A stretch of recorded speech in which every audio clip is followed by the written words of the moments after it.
Over 500 billion shillings has been allocated to the education sector. Over 140 billion shillings has been allocated to the health sector. Who are the winners? Who are the losers in Treasury CES Ukur Yatani's third budget and the final one under President Uhuru Kenyatta's administration? I have a certified public accountant who will be helping me crunch the numbers right up in a few, but first let's have a look at the highlights.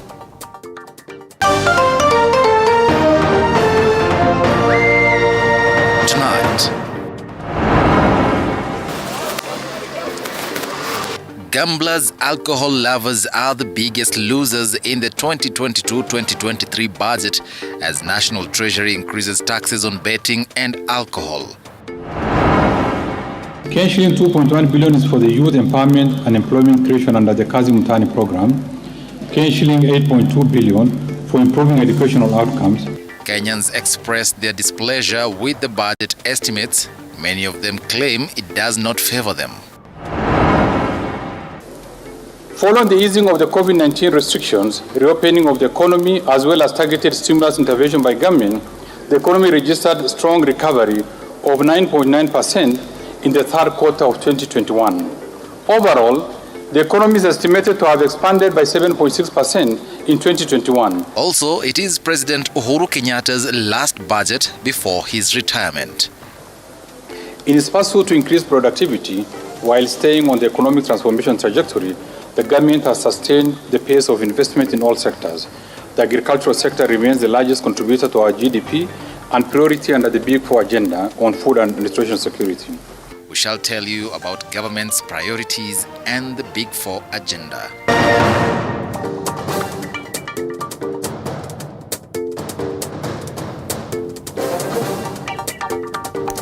Good evening and welcome to the broadcast. My name is Eric Munene. Our sign language interpreter at the bottom end of your screen is Catherine Simaloi. The presentation of the budget estimates by National Treasury CES continue to elicit mixed reactions among leaders, with a section of leaders poking holes on the budget estimates, terming it as unfriendly to the common mwananchi. Here is Mariam Mocharo with the details. Kenyans' plight over fuel shortage and the rising cost of living featured greatly in the 2022-2023 financial budget. Yatani presented the budget estimates in Parliament, with a section of leaders led by members of Parliament expressing their displeasure with the current state of the nation today. Basic commodity has gone up in terms of prices. We expected Yatani to talk about the cost of gas, the cost of fuel, the cost of uga, the cost of milk that is actually not even there sufficiently in our supermarkets. Mr. President, please leave the utopia Kenya that your government is currently hedged. Come to the real Kenya that the people of Kenya are living, because the budget you read today does not reflect the Kenya that we live in. Even as you see the budget allocation for health, one may presume that that is really good money. It may be good, but it is not sufficient. Looking at the health, even just the healthcare workers alone, we are far from attaining the World Health Organization recommendations. Others lauded the Treasury CS following his presentation, but however called on the government to prioritize allocation of funds to where the money is much needed. When they said that we drop our masks, people stopped issues of vaccination.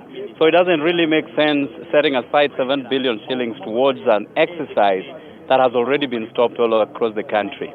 That money could still be channeled in a more productive environment. We are fighting hunger in most of the asphalt counties. Nyando constituency, where I come from, people are hungry.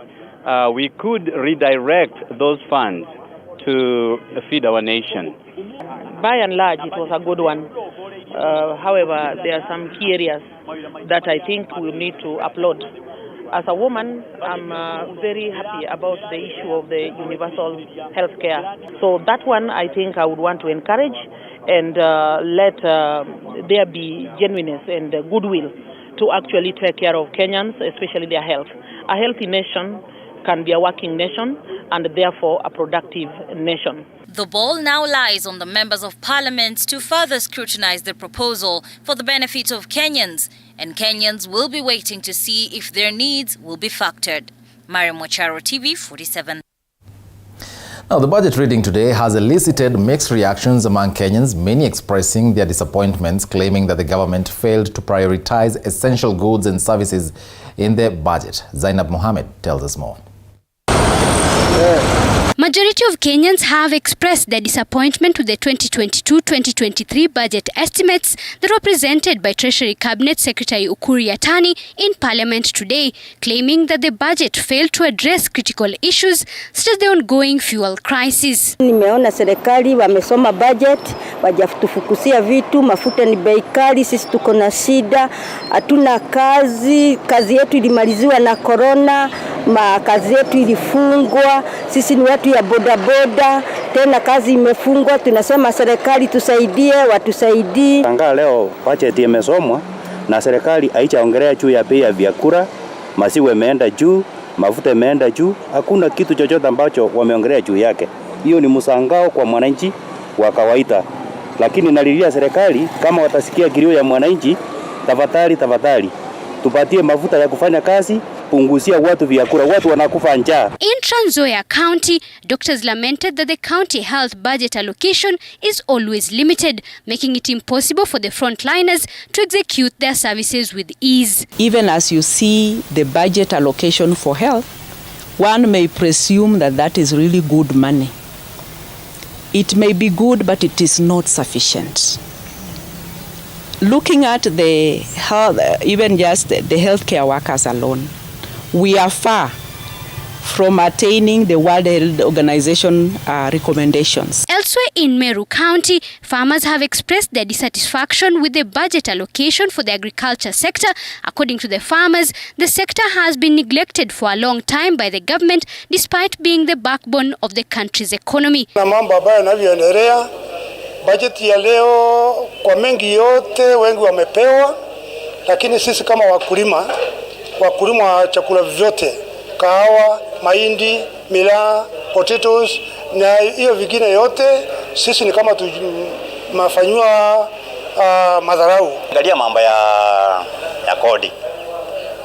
Tunasema hata serikali inajua ukulima ndio backbone ya economy ya Kenya. But at the same time, hiyo economy ambayo tunaambia ukulima ndio backbone ya economy ya Kenya, tukiangalia hawa wakulima ndio wamefinyirwa. Ukienda kwa majani chai utakuta wako na kodi ambazo wamewekelewa karibu 30. Zainab Mohammed, T47. Now, the national government will reap big in the 2022-2023 budget with allocations of 2.03 trillion shillings. Parliament was allocated 50.2 billion shillings, 10 billion shillings more from last year's budget. Further, Judiciary was allocated 18.8 billion shillings and counties receiving 370 billion shillings. Treasury CES Ukur Yatani assuring Kenyans that basic commodities will be spared in the taxation, with gamblers, cigarette and alcohol lovers hit hard by new taxation, as Elizabeth Mutuku now tells us. It was National Treasury Cabinet Secretary Ukur Yatani's big day in Parliament as he presented the 2022-2023 budget, with Yatani saying the country's economy has grown by 6.6% despite the COVID-19 pandemic. Demonstrated remarkable resilience to the COVID-19 shock in 2020 and staged a strong recovery in 2021. Following the easing of the COVID-19 restrictions, reopening of the economy, as well as targeted stimulus intervention by government, the economy registered strong recovery of 9.9% in the third quarter of 2021. Overall, the economy is estimated to have expanded by 7.6% in 2021, a much stronger level from contraction of 0.3% in 2020. In 2022, the economy is projected to stabilize at 6%, supported by recovery in agriculture, industry, and service sectors. Mr. Speaker, to further strengthen this growth outlook, the government will continue to safeguard macroeconomic stability by ensuring inflation remains within the government target range, while interest rate remains stable to support growth in private sector credit.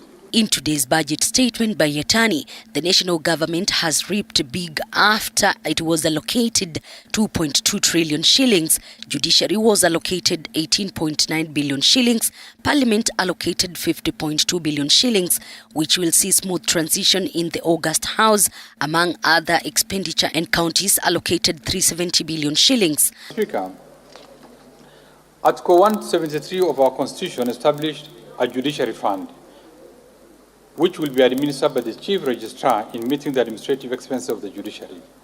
In this respect, the necessary procedures for operationalization of the fund have been put in place. In particular, the following have so far been achieved. 1, the Judiciary Fund Act and regulations have been enacted. 2, the bank accounts for the fund have been opened at the Central Bank of Kenya. 3, an appropriate budget for judiciary in the financial year 2022-2023 has been created. And 4, if means has been enhanced to accommodate judiciary fund operation. This fund will be fully operational with effect from 1st July 2022. Continue to rationalize tax expenditures and retain those whose intention is to promote investment and ensure sustainability and value for money from our resources. In the tax expenditure report 2021, we noted a significant decline in the level of tax expenditure from 5.17% of GDP in 2017 to 2.96% as a percentage of GDP in 2020. We shall continue to review the existing tax expenditure in order to boost the tax revenue. However, Yatani says the budget is more friendly to Mwananchi and will ensure a reduction in prices of basic commodities, as majority have been exempted from taxation as well as subsidy in the fuel products.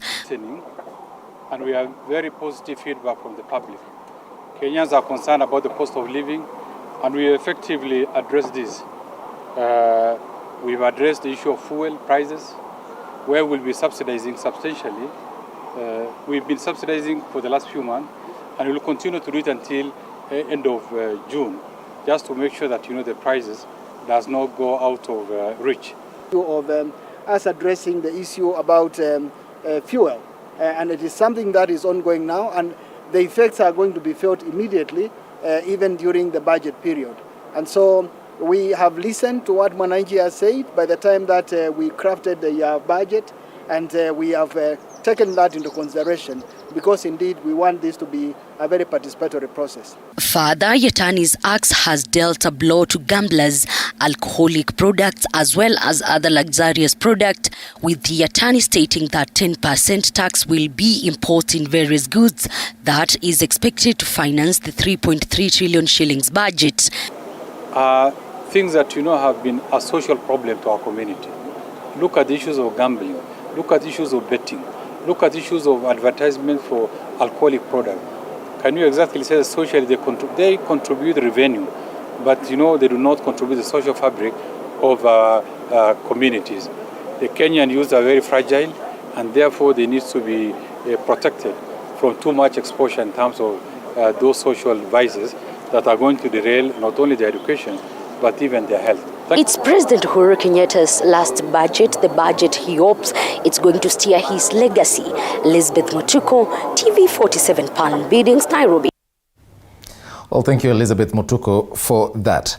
Now, as the Treasury Cabinet Secretary Ukur Yatani presented the 2022-2023 budget, estimates Kenyans hope that soon the high cost of living will be neutralized, as a majority have been forced to cut costs, and especially groceries. A number of families have been forced to cut costs and look for alternative ways of survival, including doing away with commodities that have become expensive. Sharon Baranga spoke to two families in Nairobi on the hassle they have to go to put food on their table. The strike of a matchbox signifies the start of the count of unending bills at Mulwa's household.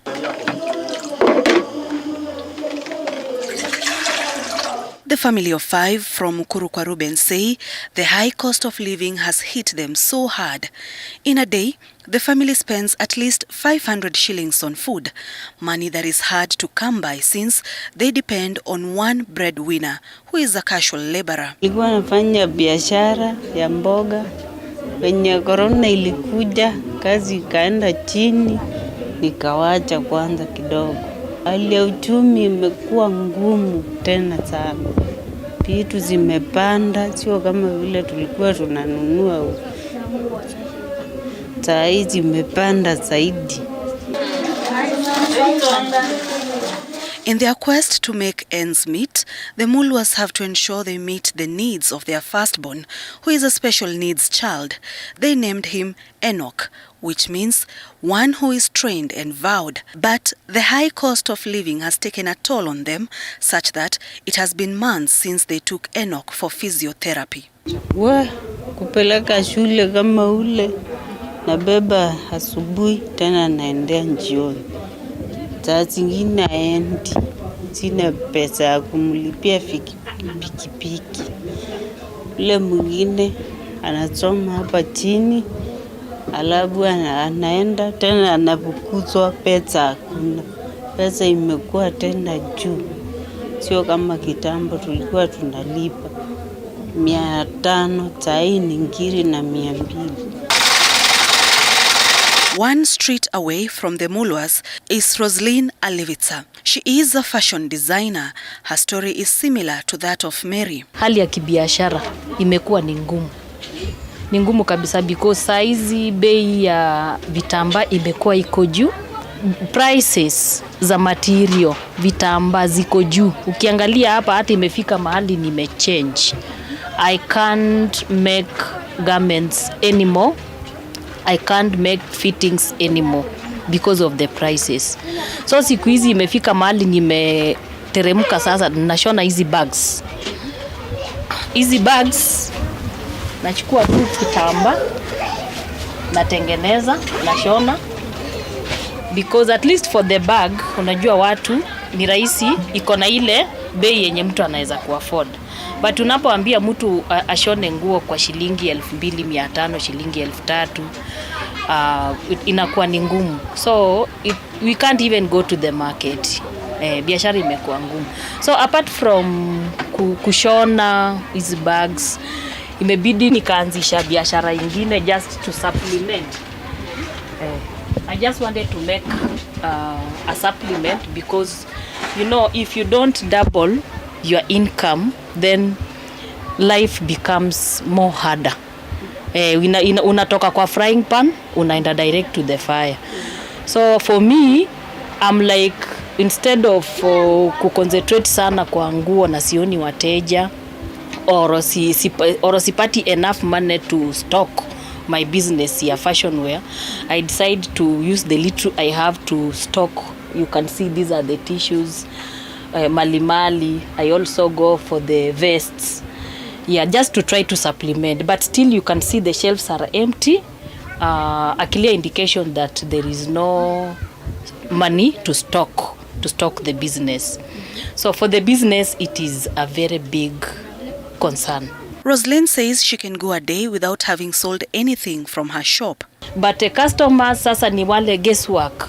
Once in a while uone customer mmoja, after like 2 or 3 days ndio uone customer mwingine. Na ni after kujifinyilia kabisa, amefika mahali ameona tu, wacha leo nichukue Colgate hata kama nimemaliza mwezi bila kutumia Colgate. And like a majority of Kenyans, Mary and Roslyn have a word for the government. Nataka jue vitu zimepanda, wateremshe vitu at least. Vitu zimepanda, hata maji tulikuwa tunanunua shilingi 5, saa hii ni 10, kila kitu iko juu. Imepanda kupanda. There is need for the government to look into the women economic empowerment. Wajaribu kuangalia na identify the women in businesses to see how they can stimulate them. Kunafaa kukuwe na ka stimulus package ka kuhakikisha kwamba wabaki in business, because if we can't proceed at some point, if the government can't intervene, then it will mean we all perish. The prevailing situation in the country has forced many to fasten their belts and look for alternative ways of survival, including doing away with commodities that have become expensive. Sharon Baranga, TV 47. Oh, thank you, Sharon Baranga, for that. Every year before the Cabinet Secretary for Finance reads the budget to the public, Kenyans are always eager to know what happens before the CS gets to Parliament. All this time before 3 p.m, the man of the day keeps himself locked at his office as Kenyans await his departure for Parliament buildings to present the much-anticipated budget. Our reporter Mike Kagongo caught up with today's change of guard at the Treasury. Thursday, 7th April 2022. The much-anticipated D-Day by every other Kenyan, a day engulfed with eagerness. Unlike other years, this year's budget estimates have been read 2 months before the end of the 2021-2022 financial year. A situation the government says has been aggravated by the current situations, mainly the general elections, slated for August 9, 2022. Right before the CS for Finance makes his way to Parliament, he usually takes his time in his office at the Treasury building. This being Yatani's last budget before President Uhuru Kenyatta retires, security was tight in and out of the Treasury premises as the man of the day took his time before a photo session with the press. There was heavy police presence around the Parliament building ahead of the budget reading. At some point, an activist was on the receiving end as he protested over the high cost of living, demanding that the government lowers the prices of basic commodities. The activist was seeking audience with Treasury CS Ukuru Yatani on Parliament Road when he was accosted. Men in plain uniform were seen ejecting the man from the scene as he cried out loud. We want justice. The poor people in this country are dying. Poor people are dying. Treasury CS Ukuru Yatani arrived in Parliament at 2:50 p.m. for the presentation of the 2022-2023 budget estimates. The CS was accompanied by, among others, PS Julius Muya and CBK boss Patrick Njoroge. He was received by National Assembly's Budget Committee Chairman Kanini Kega and his finance counterpart Gladys Wanga. Mike Kagongo, TV 47, Nairobi. Now, the National Treasury has projected that the country will collect a total of 2.4 trillion shillings in taxes in the financial year 2022-2023. This will be boosted by introduction of taxes in a number of products. However, a number of basic commodities have been exempted from taxation. And here's Elizabeth Atieno with that. The expenditure report of 2021 projected a significant decline in level of tax expenditure from 5.17% of GDP in 2017 to 2.96% of the country's GDP in 2020.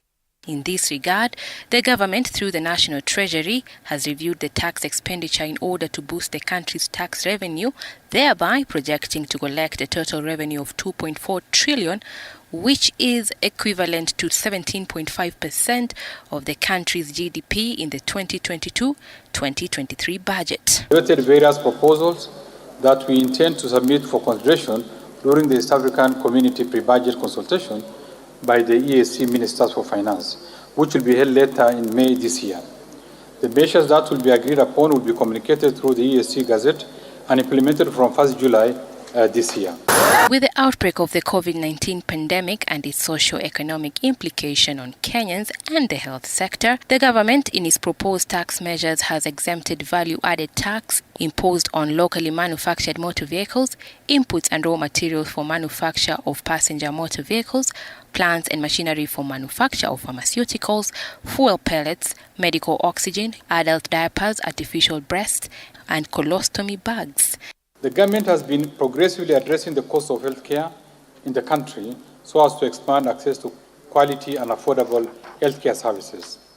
To further reduce the healthcare costs, I propose to exempt from VAT medical oxygen supplied to registered hospitals, urine bags, adult diapers, artificial breasts, and colostomy or ileostomy bags for medical use.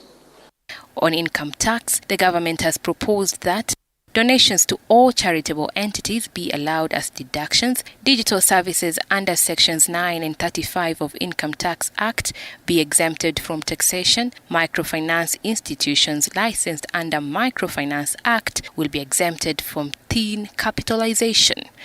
However, entities that donate cash to charitable organizations that are not registered under the two acts are not allowed to deduct such donations from their taxable income.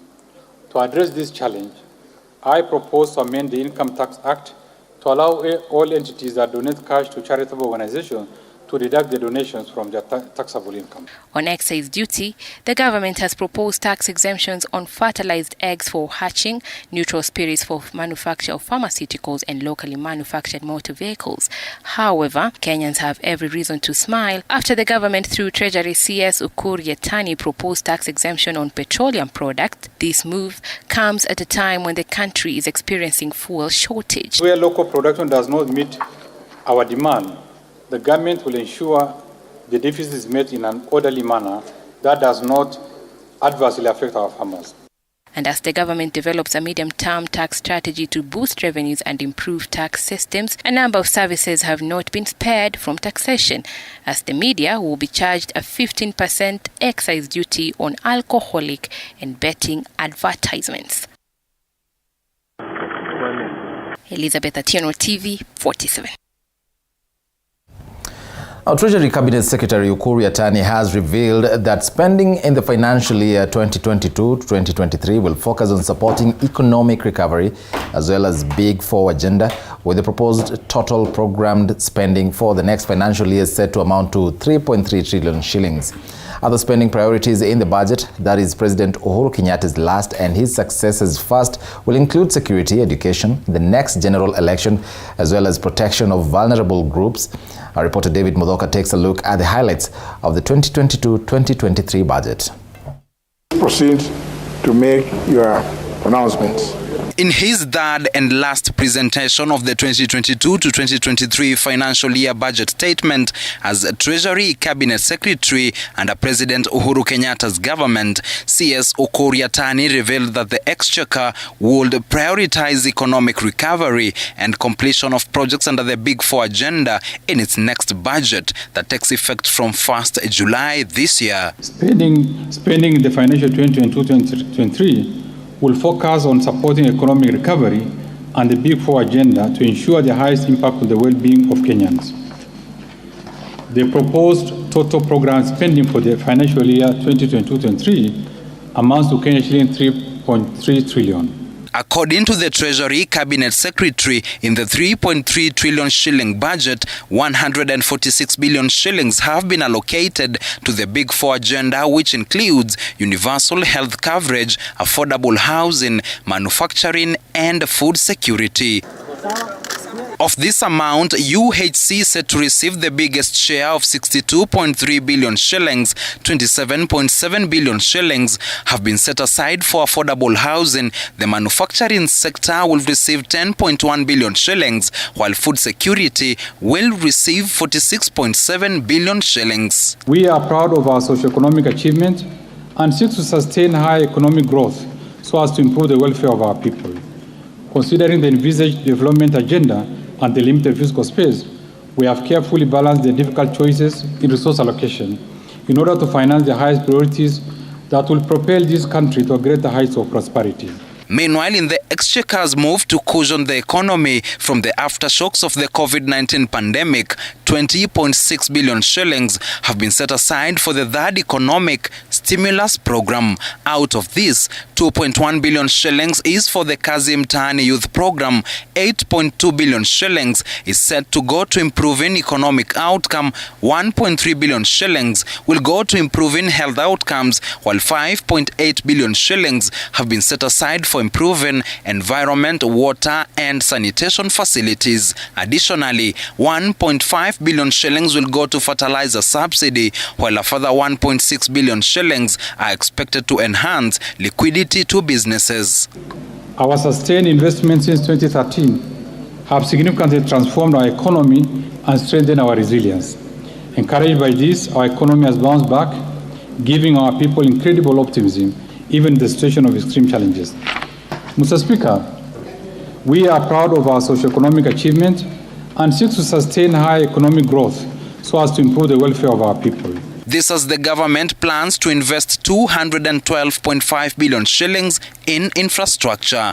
317.8 billion shillings have been allocated to support functions of security agencies. 544.4 billion shillings will go to education, while 39.5 billion shillings will go to social protection and affirmative actions. A proposed allocation of 15.6 billion shillings have been set aside for initiatives in the information, communication and technology sector. 15.8 billion shillings more have been set aside for the Sports, Arts and Social Development Fund, while 45.9 billion shillings will go to water and sewerage infrastructure development. In a bid to sustain the fight against corruption, the Exchequer has allocated 3.4 billion shillings to the Office of the Directorate of Public Prosecution. 3.6 billion shillings will go to the Ethics and Anti-Corruption Commission. 8.4 billion shillings have been allocated to the Criminal Investigation Services, while the Auditor General is set to receive 6.4 billion shillings. Heading into the August polls, the Independent Electoral and Boundaries Commission IEBC will receive 21.7 billion shillings more on top of the 22.9 billion shillings it received in the current budget. With the 2022 to 2023 financial year budget having been tabled before the floor of the House, but still set to go through a series of stages before the Exchequer can avail part of the funds to the government, the President Uhuru Kenyatta regime is officially in a race against time to utilize part of the funds in its agenda and ultimately cement President Uhuru Kenyatta's legacy. David Mudhoka, TV47 at Parliament, Nairobi.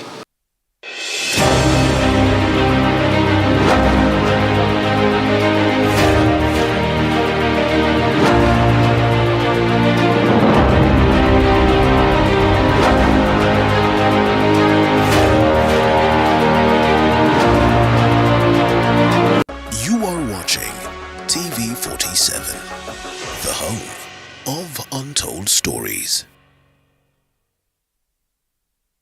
Nothing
Stories.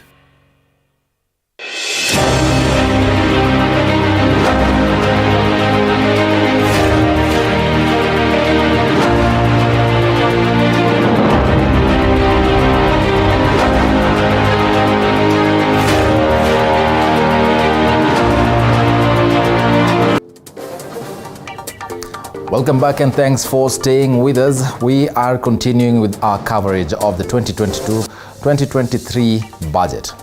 Now, this being the last budget for President Uhuru Kenyatta, a majority of the projects whose costs ran into billions of shillings are nearing completion despite challenges faced by President Uhuru Kenyatta during his second tenure following a fallout with his deputy. Our reporter Paul Kirobi looks back on President Uhuru Kenyatta's tenure and the challenges that he has faced. With only a few months left to the end of President Uhuru Kenyatta's 10-year reign, his administration is seen to be extra keen on finishing up the major infrastructure projects it embarked on during its first term. Despite the president facing administration challenges, the Big Four agenda, which is among key pillars of President Kenyatta's legacy, was disrupted following the COVID-19 pandemic. We have continued to strengthen our healthcare systems in our quest for universal health coverage. Better health outcomes depend on the availability, accessibility, and capacity of health workers to deliver quality services anchored on well-equipped and provisioned healthcare facilities. Towards this end, the government has implemented various initiatives laying ground for achieving the goal of 100% health insurance coverage. Key among these initiatives include the free maternity program dubbed Linda Mama, which currently benefits over 1 million mothers annually, increasing the total number of health workers in the public and private sector. Among the key projects implemented during Kenyatta's first term include the Dongokundu Bypass, Mombasa County, which was proposed 30 years ago, but it was not implemented until 2016, when construction of the first phase was launched at a cost of 11 billion. In his second term in office, the president has had a rough time in running government affairs. Even after the fallout with his deputy, a number of government projects were slowed down. The national debt was 1.8 trillion shillings when President Kenyatta took over the reins. That debt went to 4.5 trillion by the end of 2017 in the Jubilee first administration that actually worked. So they borrowed in the first era, or the first term, just around 2.7 trillion Kenya shillings. President Uhuru Kenyatta, in this handshake government with his brother Tinga, they have borrowed over 7 trillion Kenya shillings, which they have stolen. Most of that money has been stolen because we cannot see as the Kenyan people the kind of projects that has been executed using that borrowing. This being the last budget, all eyes have been set on the government, and Kenyans are keen to see if development projects will be completed. Paul Kirobi, TV47, Nairobi. Now, the National Treasury has projected that the country will collect a total of 2.4 trillion shillings in taxes in the financial year 2022-2023. This will be boosted by the introduction of taxes in a number of products. However, a number of basic commodities have been exempt from taxation. Here, Elizabeth Atieno with that story. The expenditure report of 2021 projected a significant decline in level of tax expenditure from 5.17% of GDP in 2017 to 2.96% of the country's GDP in 2020.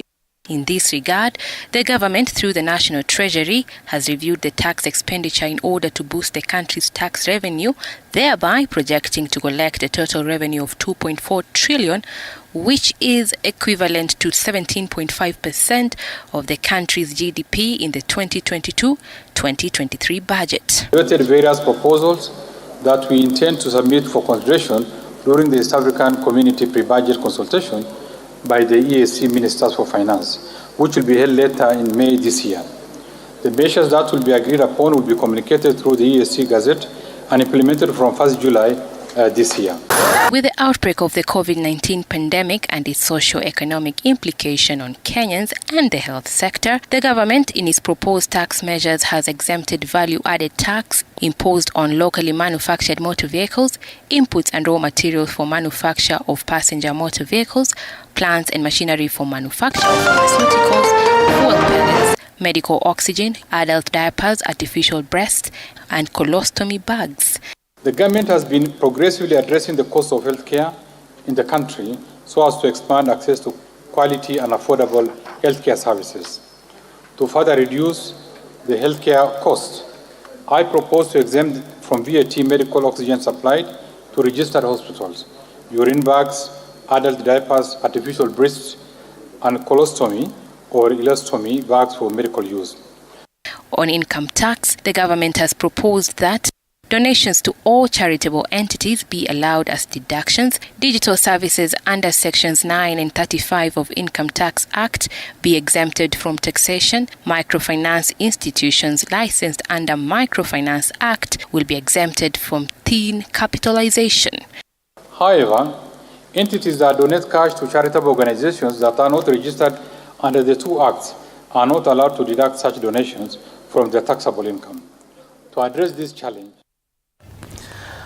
now, the current Kenyan debt is likely to have reached a crisis point as it has immensely increased over the past 4 decades. This as the current public debt estimated to have hit 9 trillion shillings mark. Muthoni Maina has more. As President Uhuru Kenyatta exits his 10-year tenure, Kenya's debt has been on the rise, with the current national debt hitting an estimated 9 trillion Kenya shillings. Let's take a trip down memory lane, as all Kenya's presidents have contributed to the current situation, as it varies from the extended frequency of borrowing. During Moi's reign since 1978 to 2002, Chris Okwemo served as finance minister under Moi's government. During his reign, the government borrowed a total of 100.9 billion Kenya shillings in the 21 months he served as finance minister. This translates to almost 5 billion Kenya shillings monthly. Chris Obure served as the second finance minister in Moi's era. He borrowed a total of 23.2 billion monthly for 21 months. In total, Moi's government borrowed 124.1 billion Kenya shillings. Kibaki's reign came with an enormous development, as some of the key finance ministers who served under Kibaki were the late John Mishuki, who borrowed 111 billion Kenya shillings in 6 months, translating to 18 billion monthly and 621 million daily. Uhuru Kenyatta borrowed 529.2 billion Kenya shillings when he was finance minister in 37 months, translating to 14.3 billion Kenya shillings monthly and 477 million daily. Njoroge Thae borrowed the highest when he served as finance minister under Kibaki. He borrowed 367 billion Kenya shillings in 16 months. Kibaki's 10-year tenure summed up to a total of an estimated 2 trillion Kenya shillings. When President Uhuru Kenyatta took over in 2013 with the retirement of former President Mwai Kibaki, things have exceptionally changed in terms of Kenya's debt.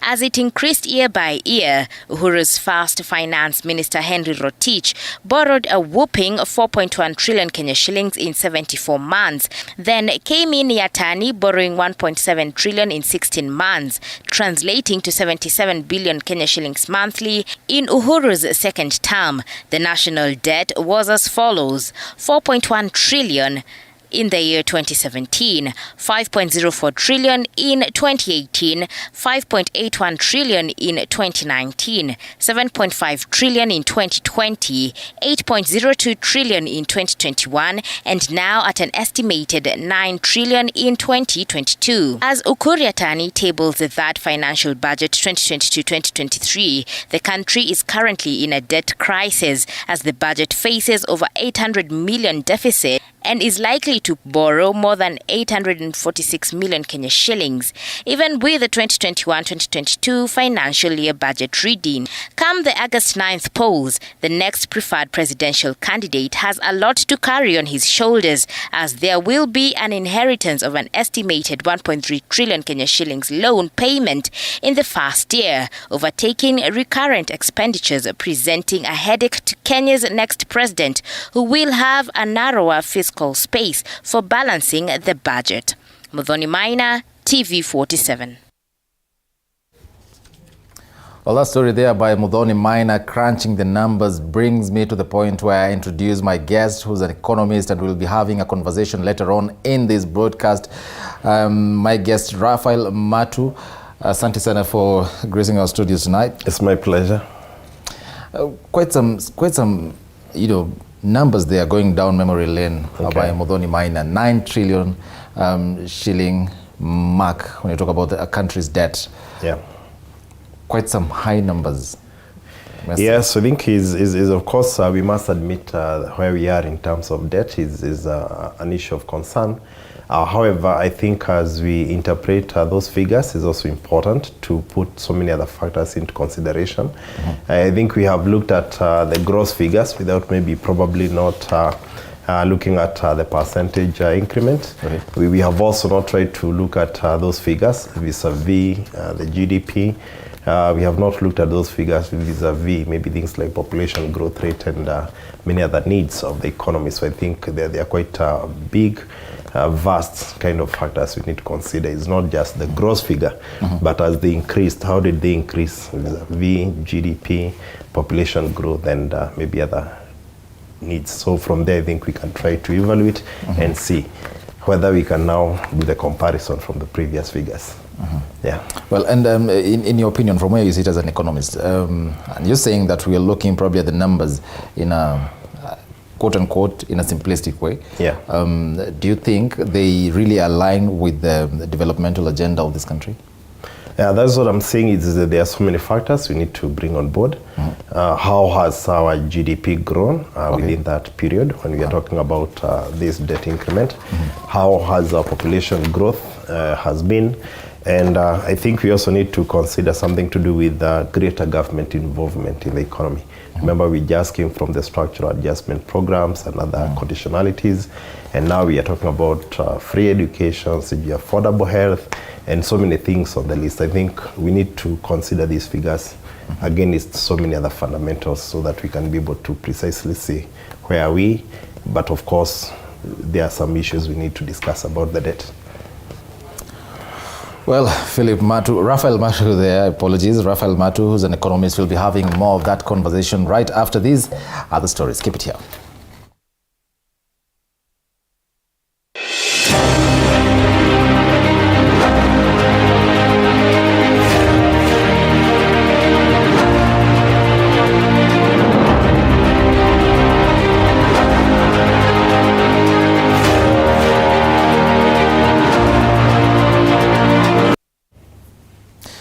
Moving on now, Energy Cabinet Secretary Monica Juma has assured Kenyans that the government is doing everything possible to resolve the current fuel shortage in the country. The CS said this on Thursday when she received a consignment of 90,000 tons of fuel at the Mombasa port. Our reporter Boniface Baraza has the details.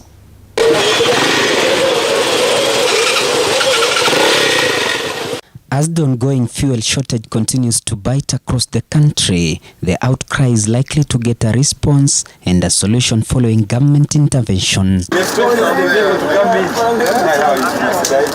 On Thursday morning at Mombasa Port, Energy CS Monica Juma received a consignment of 100 million litres of fuel to help solve the national stalemate. As you know, in the last couple of days, there has been a number of anxiety across the country around fuel and fuel products across the country. As you can see, there is a ship discharging right there. We are reaching a point of normalcy. Today, the non-franchised operators have received their quota of oil, so we hope that we can settle our populations down so that we do not spike anxiety for no apparent reason. While making the announcement, the CS asked Kenyans to exercise patience while the government aims at resolving the crisis that has hit hard the country's economy. I have had comprehensive briefs by all persons and agencies that are engaged in this, and I am satisfied. And so I have come here to confirm to the nation there is no need for panic. We have sufficient fuel inland, we have sufficient fuel in the high seas, and their ships are scheduled to dock as planned. Despite the assurance, long queues are still being witnessed in petrol stations, extending the economic suffering of many. Farmers in Trans Nzoia, for instance, are now unable to till their farms due to the fuel shortage. Sisi watu wa Trans Nzoia tunategemea ukulima, na wakati wa saa hizi tractors ziko shambani, na wakati tinga ziko shambani zinahitaji mafuta. Hii fuel crisis ime-affect ukulima, na unajua sasa the ripple effect ni kwamba itaenda ku-affect food security in the long run. Saizi mafuta imepanda kiwango yenye hata tuwezi safiri. Mali pa 30 bob unaambiwa 150. Hii ni Kenya ama ni nchi nyingine? Na kama ni ngumu, rais hawezi kutusaidia, wauze nchi tugawiwe pesa.